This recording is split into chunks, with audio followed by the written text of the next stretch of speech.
In this video, I'm going to try my luck at explaining how to insert audio and video into a PowerPoint.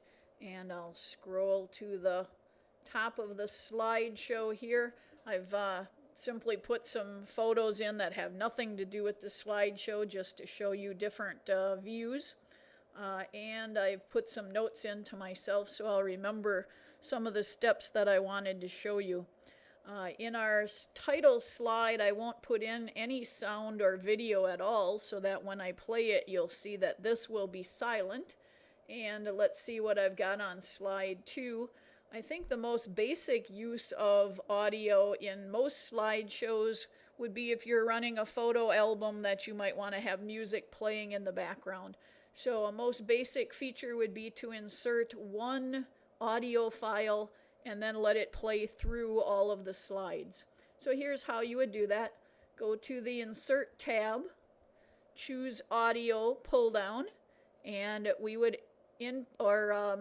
insert audio from a file.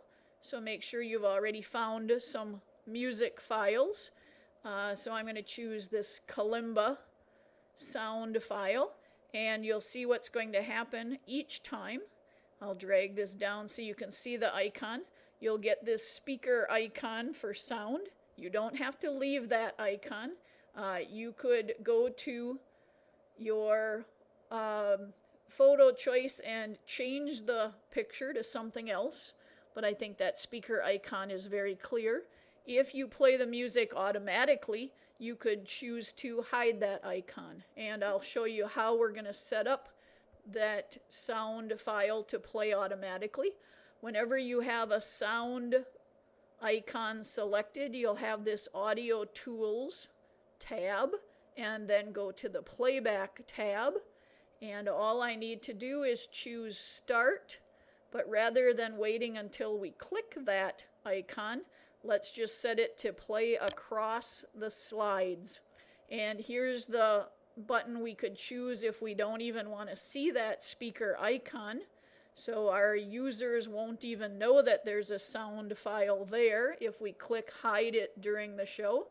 And if our sound file was only 2 minutes long and our slideshow was longer, 6 minutes, we could choose here to loop until we stop the slideshow. So if you loop your slideshow continuously, you also would like your music to loop continuously. So we're not making sure. You might be extra careful to have your music actually timed to your slideshow. Here we're not doing that. So let's run our slideshow from the beginning. And you're going to hear a little different level of sound. The internal speakers versus this microphone that I'm using for the recording. So you'll hear different volumes of sound as we do this, but I'm going to run my slideshow now from the beginning, and you'll notice that on the first slide we won't have any sound. When the second slide begins, we should have music, and that music should play through the rest of the slides. So when I click to continue on to slides 3, 4, and 5, the music should continue playing. So let's see if we have that set up correctly. Run the slideshow from the beginning. So no music on slide 1. Music begins with slide 2. I'm advancing to slide 3. Music continues. Slide 4, it's still that same file. So no more buttons. I only had to insert it once. The music is still playing, but now when I hit escape to stop the slideshow, it also of course stops the music file. So that music file is embedded as part of our PowerPoint slideshow. Alright, now I'm going to go to slide number 6, and now I'm going to insert an audio recording of my voice. So I do that with the Insert tab, and I go to Audio.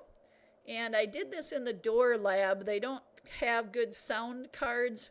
I needed to go to the control panel and boost the microphone to the absolute maximum value, and then there was a lot of background noise and static. So the sound is never really very good, and you'll want to do this probably from a laptop or computer at home where you have better sound.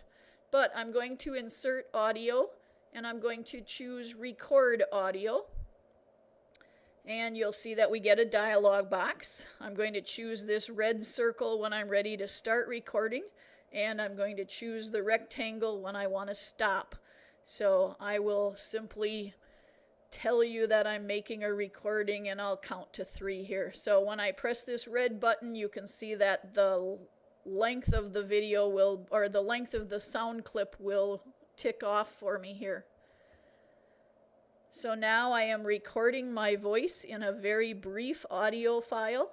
I will count 1, 2, 3 and hit stop. And I can play this back and then re-record it if I don't like it, but we're just experimenting here, so I'm going to accept this, click OK. And there's our sound icon. I'm just going to drag it where it's a little more visible.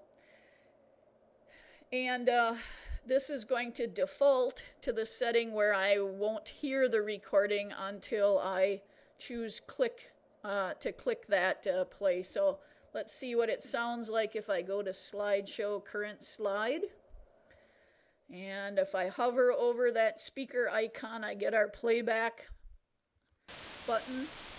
So now I am recording my voice in a very brief audio file. I will count 1, 2, 3 and hit stop. So that's quite exciting. We'll hit escape to go back to our slideshow, and let's see what we want to try in our next slide. So now we're going to use the animation pane to put that audio file after some animation. So notice on this slide I already have the title animated. I can go to the animation screen. I can double click here, but I can see that that's growing and turning. So I have an animation set up already on this title screen. Now let me go to insert.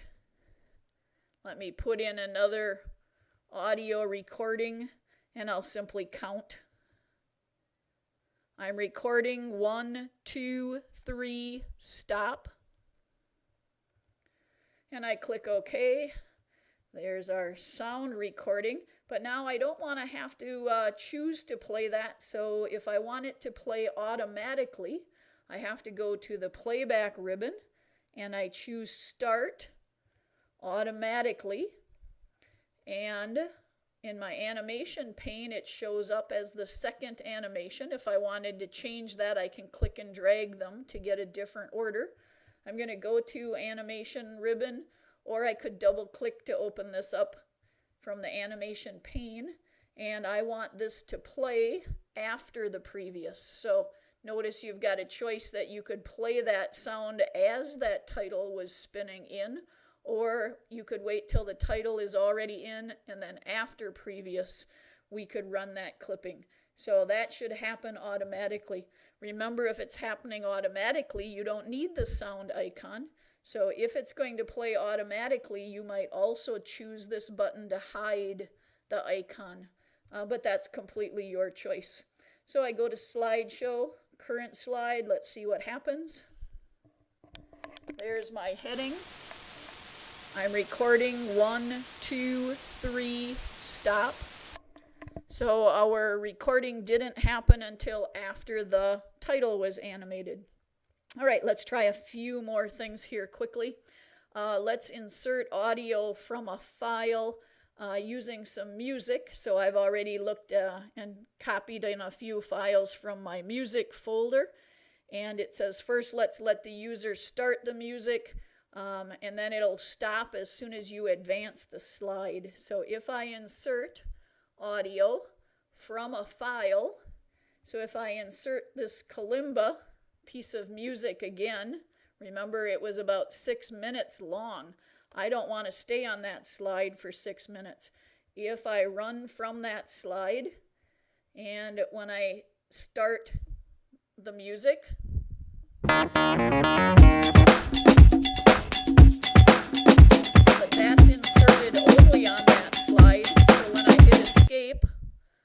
sorry, I wanted to advance. Let me try that one more time. Run that slide from the current slide. And when I hit play, it'll start the music. And now when I use the arrow to advance to the next slide, that stopped the clip. So that music was not set to play through the slides. It was only inserted on that previous slide.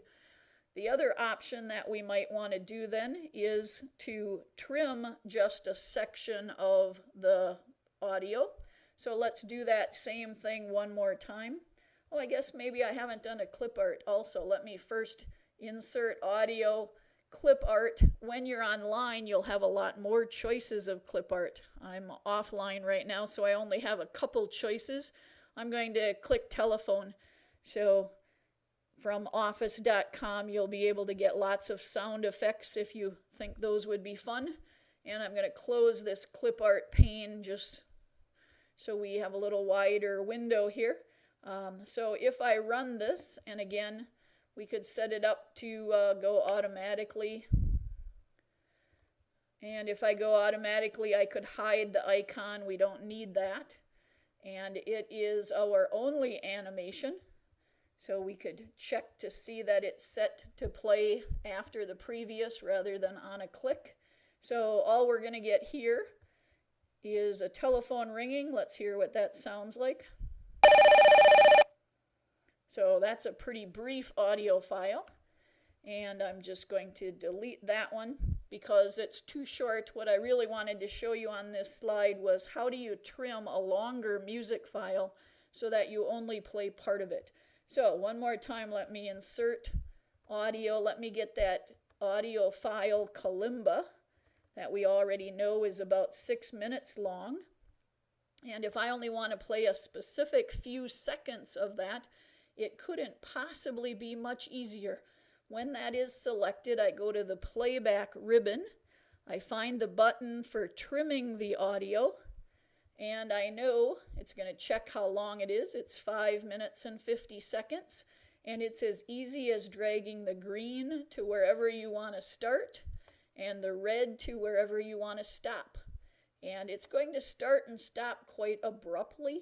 So there's an added feature here. I'm going to drag these pretty close together. So I'm playing from 5 minutes and 30 seconds to 5 minutes and 44 seconds. And another choice you might want to do so that it's not real abrupt is to use this fade in and fade out. So we might choose, oh, I'm in a dialog box. Remember that you can't do anything else till you close your dialog box. So I only had to set my start and finish. And I click OK. And now I can set the fade in. Let's have it fade in for 1.5 seconds. And then let's have it fade out for 1.5 seconds so that we don't get such abrupt sound changes. Okay, notice that we don't have any other animations here. Let me just add a couple so that you see that we can drag them in order. So let's have this picture of Mr. Holohan. Oh, let's see, let's have it swivel. And we'll change that to after the previous. And we'll have it swivel nice and slowly for 3 seconds so we can't miss it. And then let's also animate this heading. Let's have it, oh, let's see, how about shape? Let's have it appear as a diamond from the inside to the outside. So diamond from the inside to the outside. Okay, and I want that to happen after the previous. And now look at the order in our animation pane. First we have the picture is going to appear, then we have the title appearing, and then we have the music. And how is our music set? Our music is set right now to play on click. So I'm going to change that to play after the previous. And then on our playback, I'm going to change that so that it will play automatically. And I can hide that speaker icon if I don't need it. All right, so let's see what that does. There's our first animation, our second animation.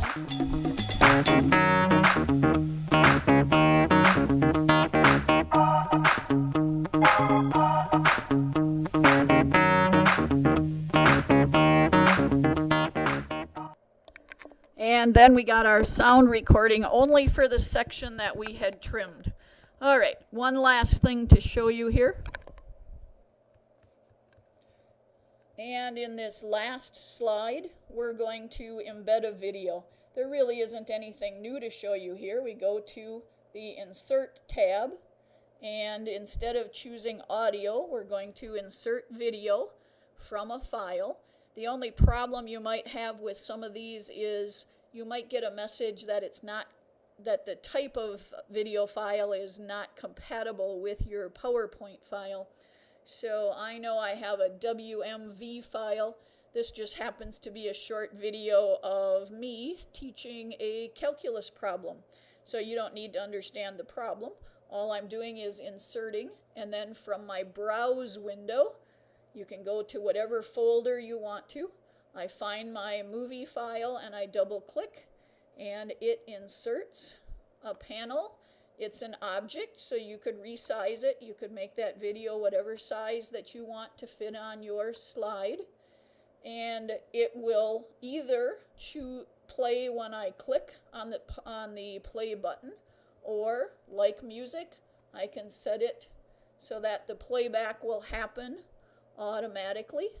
And I've got some animation here on the title first. So I'm going to go to the animation screen for my video is selected, and it is going to play after the previous. It's going to play after the previous choice. And let's see how we have this one set up now if we run this slide. Let's review the chain rule for composite functions. Remember, our analogy was in class when we ate that piece of candy. First we had to remove the wrapper, then we ate the chocolate coating, and then we got to... And I'm going to hit the escape key to first one escape stopped the video, and then the second escape stopped the PowerPoint. So there's a variety of options for embedding sound and video. There are additional tutorial videos on our assignment page. Good luck.